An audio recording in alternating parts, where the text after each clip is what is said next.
Hi, it's Kate from the Literary Apothecary, and today is Tuesday. We're gonna do Book Tag Tuesday. Today we're doing the Finally Fall tag. It finally feels like fall outside here, so it's time to do this annual tag, and I love this tag. This is one of my favorite tags, so I'm gonna do this, and I tried to keep the answers to the books that I read in the last year since the last time I did this tag, and going forward I'll do the same thing next year just to keep it fresh and fun. So the first question, in fall the air is crisp and clear, name a book with a vivid setting, and this one this year was Akamath, A Court of Mist and Fury, and the way that Sarah J. Maas writes the settings in this book, all of the different courts that we see and get to learn and experience, you could just see everything the way that she read it. It was a picture come to life, and it was just so well done, I thought. Number 2, nature is beautiful, but also dying. Name a book that is beautifully written, but also deals with a heavy topic like loss or grief. And this one is a recent read for me. That's The Kite Runner by Khalid Hosseini, and this book was so beautifully written, but the topics in this book were very, very heavy, and lots of trigger warnings for this. I'll have a review coming for this book very soon, hopefully this week. It was a very, very heavy book, but beautifully written, and Khalid Hosseini took these heavy topics and wrote a beautiful story about them. Number 3, fall is back to school season. Share a nonfiction book that taught you something new. And for me, this one is A Promised Land by Barack Obama. This is part 1 in his presidential memoirs, and I learned so much reading this book. I learned a lot about Barack and his family and the First Family and the way that the president functions in the White House, and just so much behind the scenes stuff about Obama and the Obama family and being a president and everything it takes to be the president. Number 4, in order to keep warm, it's good to spend some time with people we love. Name a fictional family, household, friend group that you'd like to be part of. And for me, this is hands down the Fraser family, Jamie Fraser's family in Outlander. I would love to go to Lollybrock and just live there and just experience everything that the Fraser family has to offer.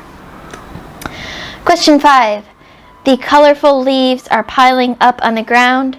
Show us a pile of fall-colored spines. One, I took books out of my 2 TBR bookshelves for my colorful spines pile. I think these are all fall colors. It looks like a fall stack to me, so I'm going with it. Question 6. Fall is the perfect time for some storytelling by the fireside. Share a book wherein somebody is telling a story.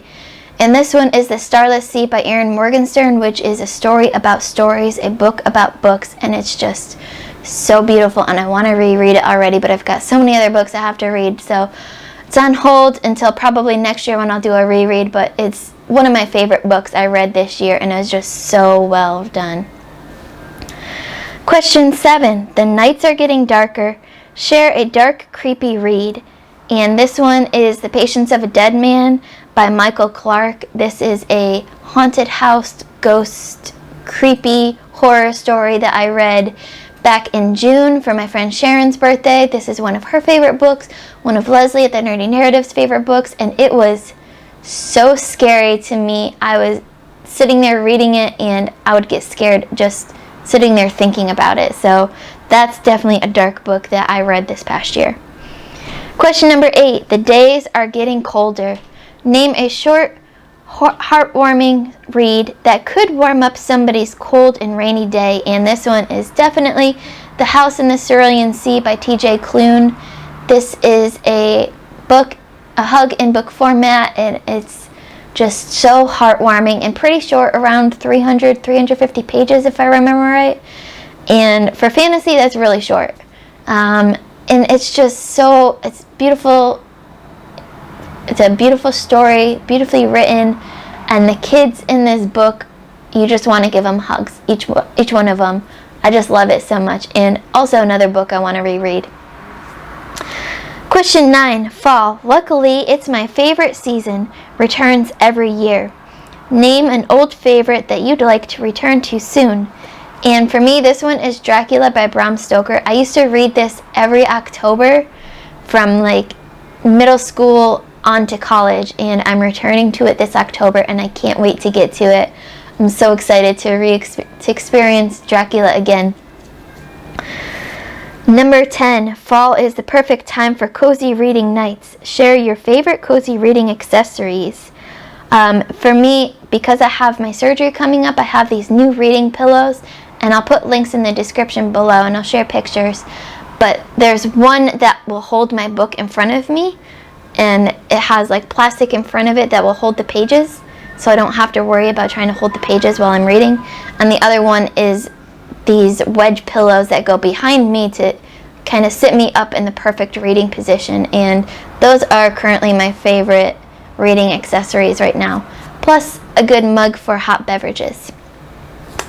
And the last question, spread the autumn appreciation and tag some people. Here I tag Stephanie at Miss Richards Reads, Christy at Christy Lewis Dostoevsky in Space, and Amanda at Reading and Writing Life.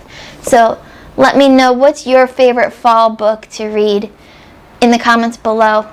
Don't forget to like, comment, subscribe. Hit that notification bell so you get notified every time I have a new video out. As always, my Patreon and my Discord information will be in the description below. It's only $1 to join my Patreon, so come join if you want to support me. We have a ton of fun. Keep reading, and I love you all to the moon and back. Bye.